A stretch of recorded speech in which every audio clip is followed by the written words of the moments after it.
আমি জানি না মেয়েরা কোনো রকম জাদু করতে পারে কিনা, কিন্তু এতটুকু জানি ছেলেদের ভিতরে একটা অদ্ভুত শক্তি আছে। ছেলেদের ভিতরে একটা আশ্চর্য জীবন শক্তি আছে। ছেলেরা জন্মের সময় নিশ্চয়ই স্পেশাল কিছু খায়। ছেলেরা অদ্ভুত ভাবে কান্না জমিয়ে রাখতে পারে। ছেলেরা ভয় পেল নিজেদের প্রিয়জনদেরকে বাঁচানোর জন্য বুক চিতিয়ে দাঁড়িয়ে থাকতে পারে। হত্যাকারী কিংবা র্যাপিস্টদের সামনে বিনা অস্ত্রে যুদ্ধ করতে পারে। চিৎকার করে বলতে পারে, আমাকে যা খুশি করো, আমার পরিবারকে ছেড়ে দাও।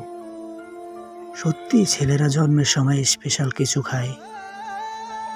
আরে তুমি মেয়ে মানুষ, তুমি কিভাবে বুঝবে ছেলেদের ইমোশন? নিজেদের ফাঁকা পকেটেও পরিবারকে বুঝতে দেয় না বেকারত্বের অভাব। সেই বেকারত্বকে দায়ী করে তুমি চলে গেলে। আমি চাই তুমি যেখানেই থাকো খুব ভালো থেকো, সুখে থেকো। এটি তোমার অপূর্ণতা জীবন সঙ্গী।